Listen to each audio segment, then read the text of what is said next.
يا حامل القرآن قد خصك الرحمن بالفضل والتيجان والروح والريحان يا حامل القرآن. الحمد للہ وکفا والصلاة والسلام علی عبادہ الذین اصطفیٰ، خصوصاً علی افضلہم وخاتم النبیین محمد الامین وعلی آلہ وصحبہ اجمعین. اما بعد فاعوذ باللہ من الشیطان الرجیم. بسم اللہ الرحمن الرحیم. ان الذین قالوا ربنا اللہ ثم استقاموا تتنزل علیہم الملائکۃ الا تخافوا ولا تحزنوا وَأَبْشِرُوا بِالْجَنَّةِ الَّتِي كُنْتُمْ تُوعَدُونَ نَحْنُ أَوْلِيَاؤُكُمْ فِي الْحَيَاةِ الدُّنْيَا وَفِي الْآخِرَةِ وَلَكُمْ فِيهَا مَا تَشْتَهِي أَنفُسُكُمْ وَلَكُمْ فِيهَا مَا تَدَّعُونَ نُزُلًا مِّنْ غَفُورٍ رَّحِيمٍ. وَمَنْ أَحْسَنُ قَوْلًا مِّمَّنْ دَعَا إِلَى اللَّهِ وَعَمِلَ صَالِحًا وَقَالَ إِنَّنِي مِنَ الْمُسْلِمِينَ. وَلَا تَسْتَوِي الْحَسَنَةُ وَلَا السَّيِّئَةُ ادْفَعْ بِالَّتِي هِيَ أَحْسَنُ فَإِذَا الَّذِي بَيْنَكَ وَبَيْنَهُ عَدَاوَةٌ كَأَنَّهُ وَلِيٌّ حَمِيمٌ. وَمَا يُلَقَّاهَا إِلَّا الَّذِينَ صَبَرُوا وَمَا يُلَقَّاهَا إِلَّا ذُو حَظٍّ عَظِيمٍ. وَإِمَّا يَنزَغَنَّكَ مِنَ الشَّيْطَانِ نَزْغٌ فَاسْتَعِذْ بِاللَّهِ إِنَّهُ هُوَ السَّمِيعُ الْعَلِيمُ. صدق اللہ العظیم. رب اشرح لی صدری ویسر لی امری واحلل عقدۃ من لسانی یفقہوا قولی. آمین یا رب العالمین. عزیزان محترم، آج ہمارا چوتھا سبق ہے اور دروس کے اعتبار سے حقیقت و اقسام شرک کو اگر ہم ایک درس شمار کریں تو 5واں درس ہوگا. ہمارا آغاز سورہ والعصر سے ہوا اور نجات کے لیے اللہ تبارک و تعالیٰ نے 4 لوازم، 4 بنیادیں جو بیان فرمائیں وہ ہمارے سامنے آئیں. الا الذین آمنوا وعملوا الصالحات وتواصوا بالحق وتواصوا بالصبر. اگر تم چاہتے ہو کہ ایک عظیم خسارے سے بچتے ہوئے اللہ تبارک و تعالیٰ کی بارگاہ میں کامیاب و کامران کسی نہ کسی درجے میں کامیابی حاصل کرتے ہوئے آخرت میں نجات پا جاؤ تو یہ 4 لوازم تمہاری زندگی میں ہونے چاہیے: ایمان، عمل صالح، تواصی بالحق اور تواصی بالصبر. اسی ضمن میں کچھ وضاحت ہمارے سامنے آ گئی آیت البر کی شکل میں، سورہ بقرہ کی آیت نمبر 177. اس کے بعد کچھ تفصیلات ہم نے مطالعہ کی سورہ لقمان کے دوسرے رکوع میں. اس کے ضمن میں ہم نے حقیقت و اقسام شرک کو سمجھنے کی کوشش کی، اور یہ چوتھا جامع سبق ہے جس میں یہی 4 لوازمات اور یہ مقام ایسا ہے جس میں ان چاروں کی جو بلند ترین درجہ ہے اس کا بیان. ایمان کا کلائمیکس کیا ہو سکتا ہے، عمل صالح کا کلائمیکس کیا ہے، تواصی بالحق کا کلائمیکس کیا ہے، اور تواصی بالصبر کی انتہا کیا ہے. اور حقیقت میں اگر آپ غور کریں تو قرآن مجید کے ایک دوسرے حوالے سے، ایک دوسرے ریفرنس سے ہم اس کا کمپیریزن کریں گے تو یہ بات واضح ہو کر کے سامنے آ جائے گی کہ یہ مقام ولایت ہے جسے ہم اپنی زبان میں آج کل کہتے ہیں اللہ کا ولی ہونا. ایمان کا وہ درجہ، عمل صالح کا وہ درجہ، تواصی بالحق کا وہ درجہ اس مقام پر بیان ہو رہا ہے. ایک جائزہ لے لیجئے. فرمایا گیا کہ ان الذین قالوا ربنا اللہ، بے شک وہ لوگ جنہوں نے کہا کہ ہمارا رب تو صرف اللہ ہے. ثم استقاموا، پھر اس پر استقامت اختیار کی، ڈٹ گئے. تتنزل علیہم الملائکہ، اللہ تبارک و تعالیٰ کی طرف سے خوشخبری ہے کہ ان پر فرشتے نازل ہوتے ہیں، یہ خوشخبری دیتے ہوئے کہ اللہ تخافوا ولا تحزنوا، نہ کوئی خوف نہ کوئی حزن. وَأَبْشِرُوا بِالْجَنَّةِ الَّتِي كُنْتُمْ تُوعَدُونَ، خوشخبری حاصل کرو اس جنت کی۔ یہ نجات کا انتہائی درجہ ہے کہ انسان کو یہ خوشخبری مل جائے کہ اس کا انجام جنت ہے، آخرت میں وہ کامیاب و کامران ہے۔ اس جنت کی خوشخبری جس کا کہ تم سے وعدہ کیا جا رہا ہے، یہ اللہ تبارک و تعالیٰ کی طرف سے گویا کہ جس کا وعدہ کیا گیا اس کی خوشخبری ساتھ ہی دے دی۔ اور فرشتے یہ کہہ رہے ہیں کہ نحن اولیاؤکم فی الحیات الدنیا وفی الآخرہ، ہم تمہارے پشت پناہ ہیں، تمہارے ساتھی ہیں اس دنیا کی زندگی میں بھی اور آخرت کی زندگی میں بھی۔ وَلَكُمْ فِيهَا مَا تَشْتَهِي أَنفُسُكُمْ، اور تمہارے نفس میں جو کوئی خواہش جو دنیا میں نہیں پوری ہو سکی وہ بھی تمہارے لیے وہاں موجود ہے۔ وَلَكُمْ فِيهَا مَا تَدَّعُونَ، اور وہ کچھ بھی ہے جس کا کہ تم سے وعدہ کیا گیا ہے۔ نُزُلًا مِّن غَفُورٍ رَحِيمٍ، یہ مہمانداری ہے تمہارے رب کی طرف سے جو تمہیں پہنچتے ہی وہاں اللہ تبارک و تعالیٰ کی طرف سے حاصل ہوگی۔ وَمَنْ أَحْسَنُ قَوْلًا مِّمَّنْ دَعَا إِلَى اللَّهِ، اس سے بہتر قول کس کا ہوگا جو بلائے اللہ کی طرف، وَعَمِلَ صَالِحًا، اور خود بھی صالح عمل کرے، وَقَالَ إِنَّنِي مِنَ الْمُسْلِمِينَ، اور وہ یہ بھی کہے کہ میں بھی تمہارا ساتھی، جیسے کہ تم مسلمان ہو میں بھی مسلمان ہوں، اللہ تبارک و تعالیٰ کے سامنے سر تسلیم سر اطاعت خم کر دینے والا۔ وَلَا تَسْتَوِي الْحَسَنَةُ وَلَا السَّيِّئَةُ، جان لو کہ اچھائی، نیکی اور برائی ہرگز ایک جیسے نہیں ہو سکتے، برابر نہیں ہوتے، نہیں ہوتی برابر اچھائی برائی کے۔ ادفع باللتی ہی احسن، اور اسے دور کرو بڑے ہی احسن طریقے سے۔ فَإِذَا الَّذِي بَيْنَكَ وَبَيْنَهُ عَدَاوَةٌ كَأَنَّهُ وَلِيٌّ حَمِيمٌ، اگر ایسا کرو گے، یہ طرز عمل اختیار کرو گے تو نتیجہ کیا نکلے گا کہ وہ جن کے اور تمہارے درمیان اگر بدترین دشمنی بھی ہے تو وہ بھی دوستی میں بدل جائے گی۔ یہ دعوت اللہ کے راستے میں ایک طریقہ کار اللہ تبارک و تعالیٰ کی طرف سے۔ وَمَا يُلَقَّاهَا إِلَّا الَّذِينَ صَبَرُوا وَمَا يُلَقَّاهَا إِلَّا ذُو حَظٍّ عَظِيمٍ، اور نہیں ملتی یہ دولت، یہ نعمت مگر اس سے جو کہ صبر کرنے والے ہیں اور جو کہ بڑے ہی نصیبے والے ہیں۔ وَإِمَّا يَنزَغَنَّكَ مِنَ الشَّيْطَانِ نَزْغٌ، اور اگر اس راستے میں کسی وقت شیطان کی چوک لگ ہی جائے، وہ در پہ آزار تم سمجھو کہ ہو رہا ہے، تو پھر فوری طور پر اللہ تبارک و تعالیٰ کی پناہ میں آ جاؤ۔ فَاسْتَعِذْ بِاللَّهِ إِنَّهُ هُوَ السَّمِيعُ الْعَلِيمُ، جان لو کہ وہی ہے جو کہ سب کچھ سننے والا اور سب کچھ جاننے والا ہے۔ اس ترجمے سے چند باتیں آپ کے سامنے آئی ہیں۔ سب سے پہلے 4 بنیادی باتیں تھیں: ایمان، عمل صالح، تواصی بالحق، تواصی بالصبر۔ ایمان میں ان الذین قالوا ربنا اللہ، اللہ کی ربوبیت پر ایمان۔ پھر آخرت کا ذکر بھی آ گیا، وَلَكُمْ فِيهَا مَا تَشْتَهِي أَنفُسُكُمْ وَلَكُمْ فِيهَا مَا تَدَّعُونَ وَأَبْشِرُوا بِالْجَنَّةِ الَّتِي كُنْتُمْ تُوعَدُونَ۔ ظاہر جنت آخرت میں ملے گی، یہ جو کچھ انسان کی کو نعمتیں ملنے والی ہیں یہ بھی جنت میں، ان کا بھی ذکر آ گیا۔ فرشتوں کے نزول کا ذکر آ گیا۔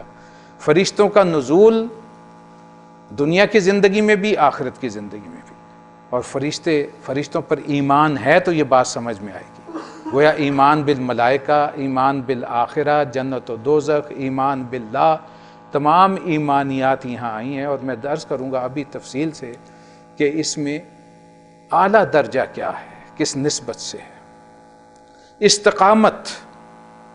استقامت فکری بھی اور استقامت عملی بھی، یہ عمل صالح کی انتہا ہے۔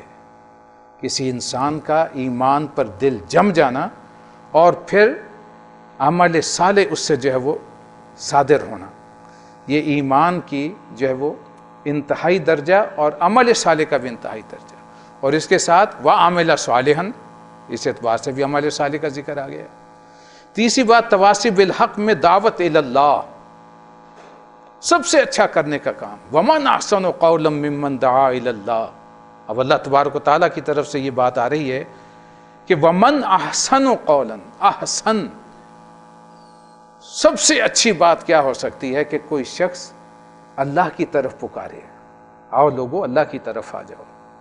یہ گویا کہ تواصی بالحق کی یہ بھی کلائمیکس ہے اس عمل کا، تواصی بالحق کا۔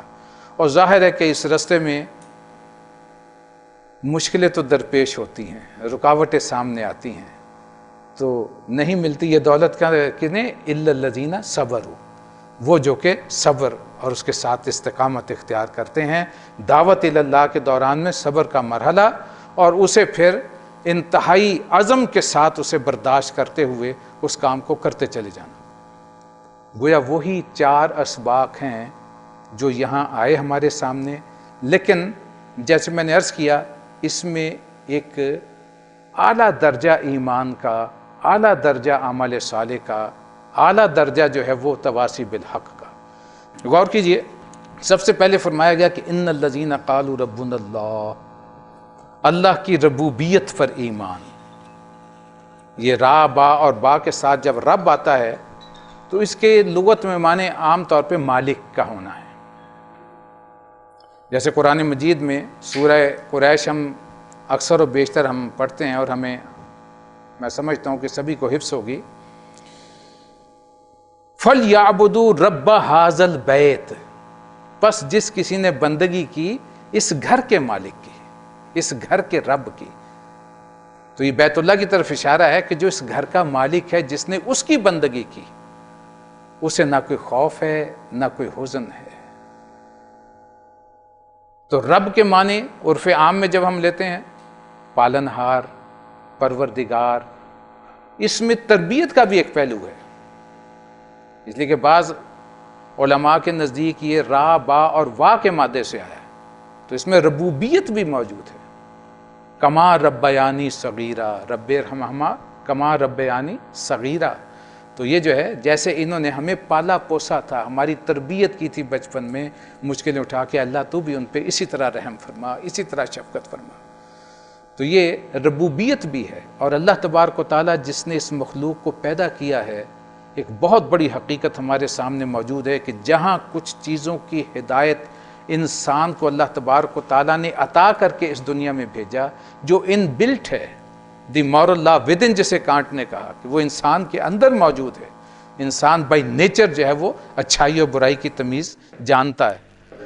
امر بالمعروف جسے کہا گیا، معروف جو کہ جانی پہچانی شے ہے، منکر جو طبیعت کی پہچان میں نہ آتی ہو، تو اس اعتبار سے انسان کے سامنے وہ جو یونیورسل چیزیں ہیں وہ تو اس کی سرشت میں اللہ تبارک و تعالیٰ نے رکھ کے پیدا کیا ہے، لیکن اس کے علاوہ اس نے انبیاء اور رسولوں کے ذریعے سے انسانوں کو اپنے اپنے وقت میں، زمانے میں بہترین ہدایت سے نوازا، عملی نمونے ان کی شکل میں سامنے رکھے، اور بالآخر نوع انسانی کے لیے آخری نبی، کامل رسول صلی اللہ علیہ وسلم، جن کی رسالت کا دورانیہ اب قیامت تک کے لیے ہے، محمد رسول اللہ صلی اللہ علیہ وسلم، انہیں مبعوث فرمایا اور اپنی اس ہدایت کی بھی تکمیل فرما دی، دین کی بھی تکمیل فرما دی۔ الیوم اکملت لکم دینکم واتممت علیکم نعمتی ورضیت لکم الاسلام دینا۔ تو اللہ تبارک و تعالیٰ نے یہ دین اسلام ہمارے لیے پسند کیا، جس کی تکمیل بھی فرمائی اور اسے نعمت ہمارے لیے قرار دی۔ تو وہ رب جو ہمارا پالنہار ہے، روزی رساں ہے، رازق حقیقی ہے، مالک حقیقی ہے، خالق حقیقی ہے، جو کہ ہر پہلو سے ہمارا پروردگار ہے، اسے پروردگار سمجھتے ہوئے اس کی اس ربوبیت پہ دل کا جم جانا، استقامت، اور اس میں بڑے خوبصورت الفاظ استعمال کیے ہیں کہ اس استقامت میں ایک قیامت مضمر ہے۔ ایک صحابی دور دراز سے سفر کر کے نبی اکرم صلی اللہ علیہ وسلم کی خدمت میں حاضر ہوئے، اور انہوں نے عرض کیا، یا رسول اللہ، مجھے تو کوئی ایک بات ایسی بتا دیجئے، اس لیے کہ میرا ذہن کوئی فلسفیانہ نہیں ہے، زیادہ علم کی باتیں میری سمجھ میں نہیں آتی، ایک بات مجھے بتا دیجئے جو مجھے حاصل ہو جائے اور میری بخشش ہو جائے، میں زندگی اور آخرت میں کامیاب ہو جاؤں۔ آپ نے فرمایا، قل آمنت باللہ ثم استقم، کو میں ایمان لایا اللہ پر، پھر اس پر جم جا۔ اس اعتبار سے یہ استقامت بڑی اہم شے ہے۔ استقامت کیا ہے؟ دیکھیے، پہلے فکری لیول پر دیکھیے، ایک تصور ہے ہمارا کہ بہت سے اسباب و وسائل، بہت سے انسان، بہت سی دنیا میں زندگی میں رہتے ہوئے انسان کے کام آتے ہیں، معاملات چلتے ہیں، لیکن بینگ اے مسلم ہمارا یہ تصور بھی موجود ہے کہ اصل میں کارساز حقیقی، فاعل حقیقی، مؤثر حقیقی وہ تو صرف اللہ تبارک و تعالیٰ کی ذات ہے۔ یہ بات صرف کہنے کی حد تک نہیں ہونی چاہیے، اس پہ دلی یقین کا قائم ہو جانا جو ہے وہ حقیقی ایمان بھی ہے اور فکر کی درستی بھی ہے۔ میرے لیے کتنا کٹھن مرحلہ کیوں نہ ہو، کتنی بھی مشکلیں کیوں نہ آ جائیں، کتنی پریشانیاں کیوں نہ درپیش ہوں، کتنی میرے کاموں میں رکاوٹ کوئی نہ پیدا ہو رہی ہو، اگر میرا رب چاہے گا تو وہ دور ہو جائے گی۔ اسباب اختیار کرنا یہ انسان کے لیے سنت ہے، لیکن نتیجہ نکالنا یہ اللہ تبارک و تعالیٰ کی ذات کا کام ہے۔ اس بات کا یقین ہونا، لا حول ولا قوت الا باللہ، یا جیسے عبد القادر جیلانی رحمۃ اللہ علیہ نے فرمایا تھا اپنے بیٹے کو وصیت کرتے ہوئے کہ یا بنی اعلموا لا فاعل فی الحقیقت ولا مؤثر الا اللہ، فاعل حقیقی اور مؤثر حقیقی اللہ کے سوا کوئی اور نہیں ہے۔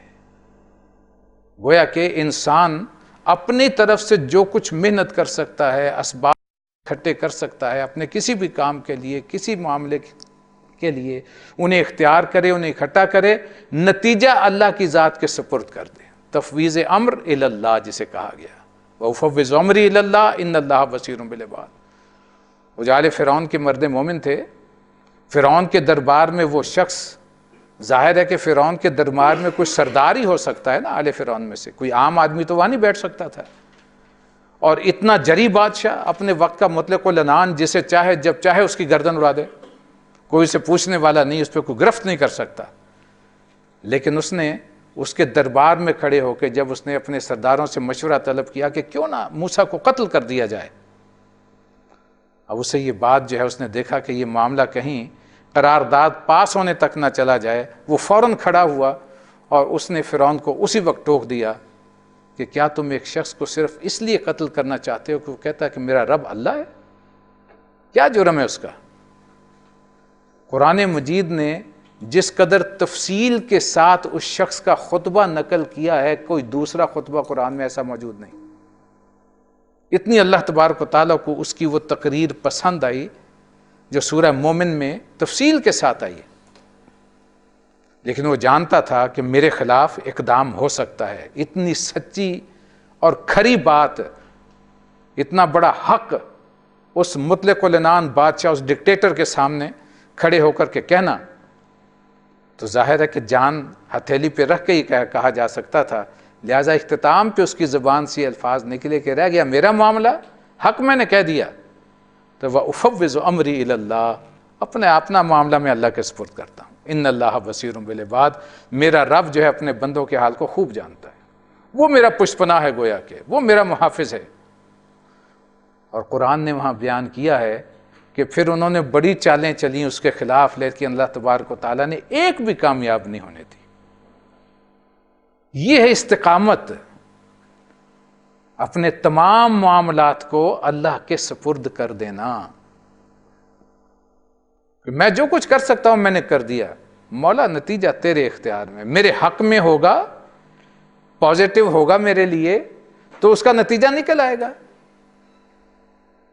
بڑی خوبصورت حدیث ہے نبی اکرم صلی اللہ علیہ وسلم کی اس معاملے میں کہ اللہ پر توکل، ایمان کی یہ استقامت، انسان اپنے آپ کو ایسے اللہ کے سپرد کر دے کل میت فی ایدن غسال، جیسے کہ میت جو ہے وہ غسل دینے والے کے ہاتھوں میں ہوتی ہے۔ اس لیے کہ میت تو کچھ نہیں، جدھر کو موڑتا ہے مڑ جاتی ہے، جدھر کو کروٹ بدلتا ہے ہو جاتی ہے، کدھر جو پانی ڈالتا ہے ڈل جاتا ہے۔ وہ مردہ اپنا ہاتھ نہیں ہلا سکتا کہ بھئی یوں نہ کرو ایسے کر لو۔ اس طرح اپنے تمام معاملات کو، اپنی ذات کو اللہ تبارک و تعالیٰ کی مرضی میں ڈھال دینا، اس کے سپرد کر دینا، یہ استقامت کی انتہا ہے۔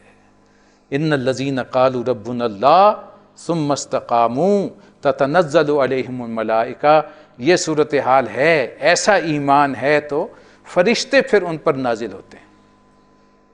فرشتے کب کب نازل ہوتے ہیں؟ ہمارے ہاں بڑا یعنی کہ یہ عام طور پر جانا جاتا ہے کہ جب انسان اس دنیا سے دوسری دنیا کو رخصت ہو رہا ہوتا ہے تو ادھر کے دروازے کھل جاتے ہیں. اگر کوئی نیک انسان ہے اس کے چہرے پر ایک بشاشت کی لہر دوڑنی شروع ہو جاتی ہے، حالانکہ جاں کنی کی تکلیف بڑی ہوتی ہے. لیکن آپ محسوس کریں گے، بعض دفعہ آپ اپنے بڑے بوڑھوں کی زبانی بھی سنیں گے کہ جس وقت موت کا قریب آیا تو انہوں نے ایسی گفتگو شروع کر دی کہ فلاں مجھے نظر آ رہا ہے، فلاں مجھے لینے کے لیے آیا ہے، یہ جو ہیں پھولوں کا حال لیے کھڑے ہوئے ہیں. یا کچھ لوگ ایسے ہیں جن کے چہرے پر فوراً کرونس چھا جاتی ہے، پریشان ہوتے ہیں، وہ آنکھیں بدل رہے ہوتے ہیں، وہ دیکھنا نہیں چاہتے آگے سے جو نظر آ رہا ہوتا ہے. یہ کیفیت جو علامہ اقبال نے الفاظ کہے ہیں کہ مرد مومن کی نشانی کیا ہے، چو مر گایت تبسم بر لب اوست. نشان مرد مومن بات گویم، آؤ تمہیں بتاؤں مرد مومن کی نشانی. چو مر گایت، جب موت آتی ہے، تبسم بر لب اوست، تو اس کے لب پہ مسکراہٹ ہوتی ہے. اسے دنیا سے تو جانا ہے، سبھی نے جانا ہے، میں نے بھی جانا ہے، آپ نے بھی جانا ہے، ہم سے پیسے کروڑوں اربوں انسان جا چکے اور سب آنے والے جو یہاں موجود ہیں. اس وقت 7.5 ارب سے زیادہ تقریباً آبادی اس گلوب پر ہے. کسی نے یہاں نہیں رہنا. دنیا میں ہر شے کے منکر موجود ہیں، موت کا منکر کوئی نہیں. اللہ کو نہ ماننے والے بھی موجود ہیں دنیا میں، لیکن موت کا منکر کوئی نہیں. ایک ایسی بڑی حقیقت. لیکن مسکراتے ہوئے کون جاتا ہے؟ تو یہ استقامت اور اس کا نتیجہ. تو پھر فرشتے نازل ہوتے ہیں اس وقت بھی. اور ویسے تو اللہ تبارک و تعالیٰ نے بہت سے مواقع ایسے رکھے ہیں، جیسے ایک نبی اکرم صلی اللہ علیہ وسلم نے فرمایا کہ جہاں کہیں تدریس قرآن ہو رہی ہو وہاں بھی فرشتوں کا نزول ہو رہا ہوتا ہے، زندگی میں موجود ہے. پھر خیر و شر کا مارکا دنیا میں چلتا رہتا ہے. اگر خیر موجود ہے تو شر کی قوت بالمقابل موجود ہے نا. آپ کو اللہ تبارک و تعالیٰ نے توفیق دی، ہمیں توفیق دی، ہم یہ مجلس سجا کے بیٹھے ہیں فہم دین کے لیے. عربی زبان سیکھنے کی کوشش کر رہے ہیں، احادیث، فقہ کے معاملات، روزمرہ کی زندگی میں ہمارا دین ہم سے کیا چاہتا ہے، قرآن کا ہمارے لیے پیغام کیا ہے.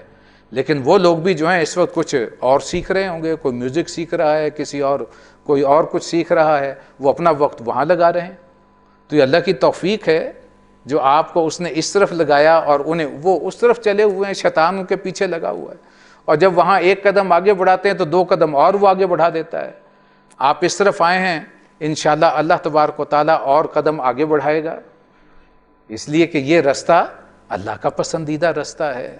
تو اس رستے کے لیے جو ہے وہ خیر کی قوتیں بھی دنیا میں کام کر رہی ہیں، اور بالمقابل شر بھی کھڑا ہوا ہے. شیطان تو کبھی نہیں چاہتا کہ لوگ ایمان کی طرف آ جائیں، اس لیے وہ تو جس وقت نکلا تھا تو اللہ سے یہ وعدہ کر کے گیا تھا کہ میں تیری اس نوع انسانی کو بھٹکا کے جہنم بھر دوں گا ان سے. لیکن اللہ تبارک تعالیٰ نے فرمایا جو میرے بندے ہوں گے ان پہ تیرا کوئی اختیار نہیں ہے. اب اگر کوئی جاتا ہے تو ظاہر ہے اب جاتا تو اپنی مرضی سے ہے، لیکن یہ سوچ لے کہ اگر میں بندہ ہوں اس کا تو مجھے کس طرف جانا چاہیے، میرا رستہ کیا ہونا چاہیے. تو فرشتے جو ہیں وہ جو نیکی کے رستے پر چلنے والے ہیں فرشتے ان کے ساتھ ہوتے ہیں. وہ خیر کی قوتیں وہ غیر محسوس طریقے سے، جیسے غزوہ بدر کے موقع پر اللہ تبارک و تعالیٰ نے سورہ انفال میں فرمایا کہ ہم نے فرشتوں کو کہہ دیا تھا فَثَبِّتُ الَّذِينَ آمَنُوا، جاؤ اہل ایمان کے قدموں میں ثبات پیدا کر دو. سورہ آل عمران میں تبصرہ کرتے ہوئے فرمایا کہ ہم نے اس وقت 3000 فرشتے بھیجے تھے، اور میں مسلمانوں اگر اس وقت تم جو ہے وہ ہمت دکھاتے تو اللہ تبارک و تعالیٰ یہاں بھی تمہاری مدد کر سکتا تھا، لیکن تم نے نافرمانی کی اپنے امیر کی. بہرحال وہ ایک علیحدہ موضوع ہے. تو اللہ تبارک و تعالیٰ نے بہت سے مقامات پر جو ہیں فرشتوں کو بھیجا اہل ایمان کی نصرت کے لیے. تو نزول الملائکہ مختلف مواقع پر، اور اس لیے اسی طرح ایک نقشہ کھینچا رسول اللہ صلی اللہ علیہ وسلم نے ایک حدیث مبارکہ میں فرمایا مجتمع قوم فی بیت من بیوت اللہ، جب بھی لوگ جو ہیں اللہ کے گھروں میں سے کسی گھر میں اکٹھے ہوتے ہیں، یتلون کتاب اللہ، تلاوت کرتے ہیں اللہ کی کتاب کی، یتدارسونہ بینہم، اور آپس میں درس و تدریس کا سلسلہ کر رہے ہوتے ہیں. کتاب اللہ کو سمجھنے سمجھانے کے لیے تلاوت ہو رہی ہوتی ہے، تو اس وقت کیا ہوتا ہے الا نزلت علیہم السکینہ، اللہ تبارک و تعالیٰ ان پر سکینت نازل فرماتے ہیں. وَحَفَّتْهُمُ الْمَلَائِکَةُ، اور اس جگہ کو فرشتے اپنے گھیرے میں لے لیتے ہیں. ہمیں نظر نہیں آتے لیکن ہمارا ایمان ہے کہ فرشتے اس وقت اس مقام کو اپنے گھیرے میں لیے ہوئے ہیں. وہ نورانی کیفیت یہاں موجود ہے، وہ نزول سکینت یہاں ہو رہا ہے. وَغَشِيَتْهُمُ الرَّحْمَةُ، اور اللہ تبارک و تعالیٰ کی رحمت اسے اپنے رحمت سے ڈھانپ لیتی ہے. وَذَكَرَهُمُ اللَّهُ فِي مَنْ عِنْدَهُ، اور اللہ تبارک و تعالیٰ اپنی بارگاہ میں ان کا ذکر کرتے ہیں کہ دیکھو میرے فلاں فلاں بندے جو ہیں وہ میری کتاب کو سمجھنے کی کوشش کر رہے ہیں، بیٹھے ہوئے میں مجلس سجائے ہوئے ہیں، قرآن پاک جو ہے وہ پڑھ رہے ہیں، پڑھا رہے ہیں. تو یہ ذکر وہاں ہو رہا ہے.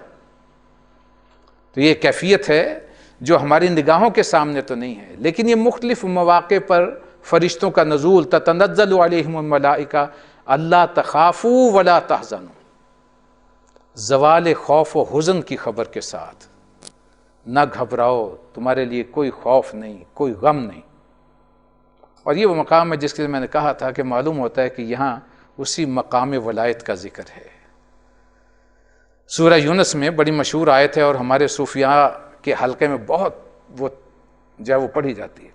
الا ان اولیاء اللہ لا خوف علیہم ولا هم یحزنون، آگاہ ہو جاؤ جو اللہ کے ولی ہیں، اللہ کے دوست ہیں، انہیں نہ کوئی خوف ہے نہ کوئی حزن ہے. یہاں بھی وہی دو چیزیں آئی ہیں.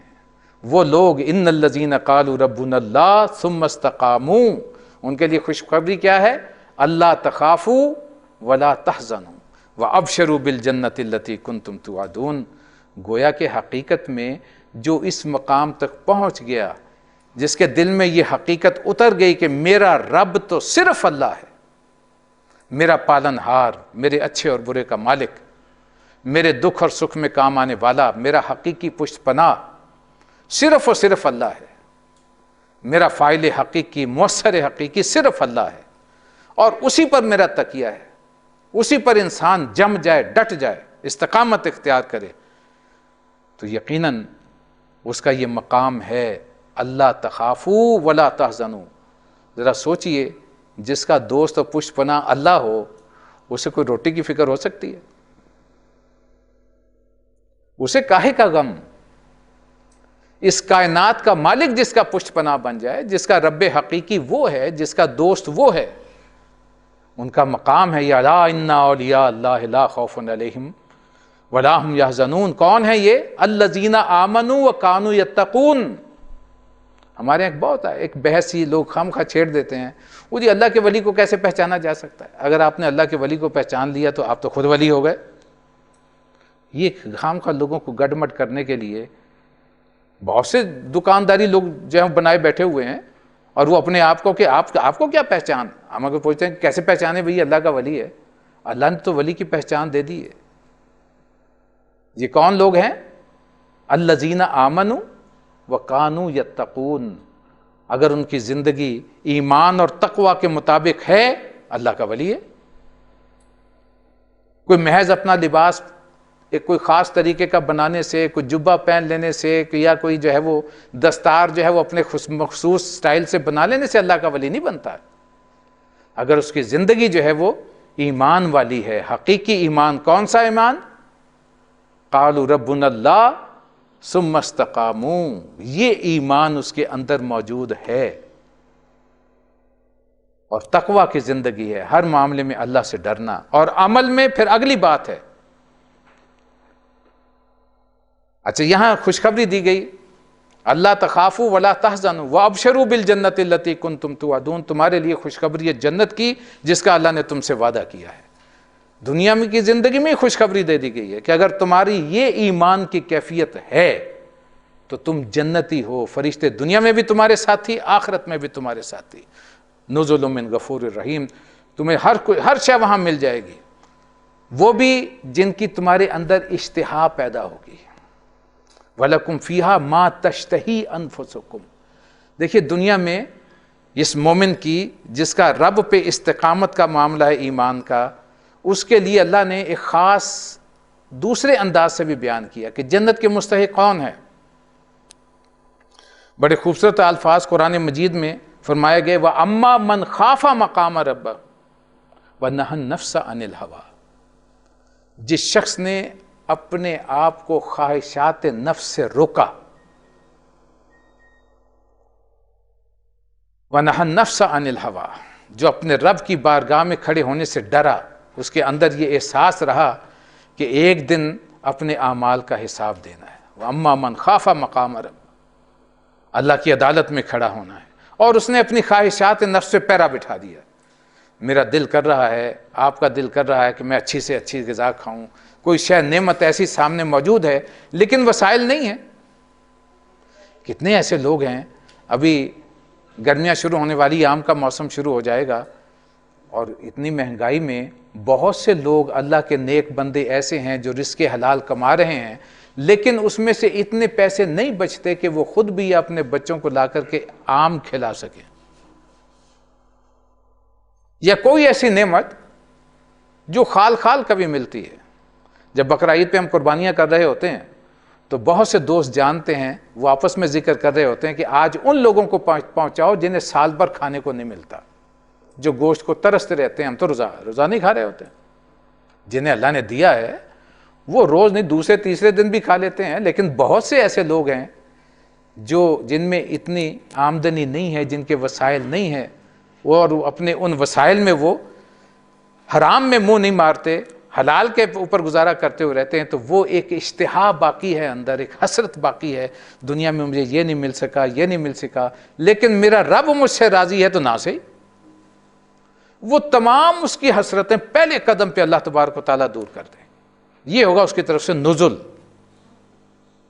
عام طور پہ یہ لفظ ایک دوسرے کے متبادل استعمال ہو جاتے ہیں، نزیل اور ضیف۔ ضیف بھی مہمان کو کہتے ہیں، نزیل بھی مہمان کو کہتے ہیں۔ نزیل وہ مہمان ہے جو ابھی ابھی آیا ہے، ابھی ابھی سواری سے اترا ہے۔ آپ جانتے ہیں، آپ بھی کہیں وزٹ کرنے کے لیے جائیں، کسی دوست سے ملنے کے لیے جائیں، جیسے آپ پہنچتے ہیں تو وہ فوری طور پر یہ ہوتا ہے کہ بھائی موسم کے مطابق ٹھنڈا پئیں گے، گرم پئیں گے۔ آپ نے کوئی کولڈ ڈرنک اس کے سامنے رکھ دی، یا چائے منگوائی موسم کی مناسبت سے یا اس کی خواہش کے مطابق، تو یہ نزل ہے، ابتدائی مہمانداری۔ جی بالکل۔ اور اس کے بعد جس وقت وہ آ کے ٹک گیا، اب 2-4 دن آپ کے پاس اس نے رہنا ہے، باہر کے کسی شہر سے آئے ہیں، تو ظاہر ہے کہ اب آپ اس کے لیے کوئی ڈنر کا بندوبست کریں گے، اگلے دن کوئی ناشتہ، پھر کوئی چائے پانی، کوئی پھر جو ہے وہ دوپہر کا کھانا وغیرہ وغیرہ، جتنے دن وہ رہے گا وہ ضیافت ہوگی۔ تو پہلے تو ہے نزول اللہ تبارک و تعالیٰ کی طرف سے، اور اکثر مقامات قرآن مجید میں وہ ہیں جہاں اللہ نے اس نزول کا ذکر فرمایا ہے، اور اس کے لیے عام طور پر الفاظ آپ کو ملیں گے جنت کی نعمتوں کے لیے، کہ جنت میں میوے ہوں گے، بڑی خوبصورت باغات ہوں گے، ان کے میوے انسانوں کے سامنے جھکے ہوئے ہوں گے، انہیں بڑے میٹھے اعلیٰ قسم کے بیر ہوں گے، وہاں انار ہوں گے، وہاں انگور ہوں گے، وہاں کھجور کے باغات ہوں گے۔ حالانکہ یہ وہ چیزیں جو دنیا کی زندگی میں ہم چاروں طرف دیکھتے ہیں، ان کی کثرت کے لیے کہ یہ بھی فوری طور پر مل جائیں گی، لیکن تمام کی تمام نزل ہیں۔ جو اصل نعمتیں ملیں گی ان کے لیے تو نبی اکرم صلی اللہ علیہ وسلم نے فرمایا کہ وہ تو ایسی نعمتیں ہیں کہ ما لا عین رأت، کسی آنکھ نے انہیں آج تک دیکھا ہی نہیں، ولا اذن سمعت، کسی کان نے ان کے متعلق سنا ہی نہیں، ولا خطر علی قلب بشر، کسی بشر کے دل میں، ذہن دماغ میں اس کا کوئی تصور ہی نہیں ہے۔ اب اگر اللہ ایسی نعمتوں کے کوئی نام گنوا بھی دیتے تو ہم کیا سمجھتے؟ اس لیے جب نبی اکرم صلی اللہ علیہ وسلم منتہا پر پہنچے ہیں تو اس کا مقام کا ذکر کرتے ہوئے صرف یہ کہا گیا کہ اس وقت سدرہ پہ چھا رہا تھا جو کہ چھا رہا تھا، اس لیے کہ اس نورانی کیفیت کا ہم کوئی اپنے الفاظ میں، تصور میں ادراک کر ہی نہیں سکتے۔ قرآن مجید میں اگر کوئی لفظ لکھ بھی دیا جاتا تو سوائے اس کے کہ اس پہ بحثیں ہو رہی ہوتی اور کوئی نتیجہ نہ نکلتا، اس لیے صرف یہ کہہ کے بات چھوڑ دی گئی کہ تمہارے ذہن اور تصور سے وہ وراء الورا شے ہے، سدرۃ المنتہا بھی، اور وہ سدرہ جو وہاں ہوگی وہ بھی، اتنی بات کہہ کے ختم کر دی گئی۔ تو یہی معاملہ اصل جنت کی نعمتوں کا ہے جو کہ انسان کو وہاں نصیب ہوں گی، یہ ہوگا نزل۔ اور اس کے بعد فرمایا وَمَنْ أَحْسَنُ قَوْلًا مِّمَّنْ دَعَا إِلَى اللَّهِ وَعَمِلَ صَالِحًا وَقَالَ إِنَّنِي مِنَ الْمُسْلِمِينَ۔ عمل صالح میں چوٹی کا عمل کیا ہے؟ دعوت الی اللہ۔ میں نے کہا تھا نا کہ یہ وہ مقام ہے جو کہ اولیاء اللہ کا مقام۔ ذرا غور کیجئے، حضرت معین الدین چشتی رحمۃ اللہ علیہ کہاں سے تشریف لائے سفر کرتے ہوئے، اور کہاں جا کر کے انہوں نے اجمیر شریف میں ڈیرا لگایا؟ کوئی تجارت کرنے کے لیے آئے تھے؟ کوئی جائیدادیں بنانے کے لیے آئے تھے؟ ساری زندگی کیسے فقیرانہ گزاری ہے؟ اور پھر کتنی مخالفتیں ہوئی ہیں، بڑے بڑے راجہ مہاراجہ جو ہے لشکر لے کر کے ان کے مقابلے پر آتے رہے، لیکن ایک اللہ کا بندہ بیٹھا ہوا ہے، ان الذین قالوا ربنا اللہ ثم استقاموا کا نعرہ لگاتے ہوئے اس یقین و کامل کے ساتھ۔ اگر آپ غور کریں گے تو بر صغیر پاک و ہند میں آج جو ہم سب مسلمان بیٹھے ہوئے ہیں، وہ ان تمام اولیاء اللہ کی محنتوں کے نتیجے سے۔ حضرت فرید الدین شکر گنج رحمۃ اللہ علیہ جنہیں کہا جاتا ہے، پاک پتن، اجمیر شریف میں خواجہ معین الدین چشتی، علی حجویری رحمۃ اللہ علیہ جو کہ تشریف لائے لاہور میں، یہ سب لوگ کون تھے؟ کس لیے آئے تھے؟ دعوت اللہ کا پرچم لے کر کے۔ نہ انہیں کوئی دنیا کے مال سے غرض تھی، نہ انہوں نے اپنے کوئی پیٹ پالے، نہ انہوں نے کوئی جائیدادیں بنائیں، بلکہ ان کی وجہ سے لاکھوں لوگ دائرہ اسلام میں داخل ہوئے، جن کی اولادیں آج ہم مسلمان کہلاتے ہوئے اس بر صغیر پاک و ہند میں موجود ہیں۔ آپ اپنے بیک گراؤنڈ اٹھا کر کے دیکھیں گے تو تیسری، چوتھی، پانچویں، چھٹی پیڑھی جو ہے اس میں کوئی نہ کوئی جا کر کے جو ہے وہ ہندو یا سکھ، ان سے جا کر کے ہماری لڑیاں مل جائیں۔ کتنی بڑی نعمت ہمیں ایمان کی نصیب ہوئی، اور کن لوگوں کی بدولت جو کہ ایمان اور تقوی کی پونجی لے کر کے آئے تھے، اور اسی کے ساتھ وہ اس دنیا میں، اس بر صغیر میں اپنے نام جو ہیں اس کے جھنڈے گاڑ کر اس دنیا سے رخصت ہو گئے۔ آج ان کی قبروں کی لوگ پوجا کرتے ہیں، حالانکہ کوئی اچھی شے نہیں ہے۔ یہ ہماری بد نصیبی ہے کہ ہم نے وہ عمل شروع کر دیا، بجائے کہ ان کے نقش قدم پر چلتے، ان کی تعلیمات پر عمل کرتے۔ ان کی تعلیمات آپ اٹھا کر کے دیکھیں۔ حضرت عبد القادر جیلانی رحمۃ اللہ علیہ کے کتنے ہمارے ہاں پاکستان میں کتنے چاہنے اور ماننے والے ہیں، لیکن ان کا اپنا نعرہ کیا تھا؟ لا فاعل فی الحقیقت ولا مؤثر الا اللہ۔ تو بہرحال ہماری گفتگو ابھی نصف پر ہے، پیریڈ کا وقت ختم ہو گیا۔ اقول قولی ھذا واستغفر اللہ لی ولکم ولسائر المسلمین والمسلمات۔ يا حامل القرآن قد خصك الرحمن بالفضل والتيجان والروح والريحان، يا حامل القرآن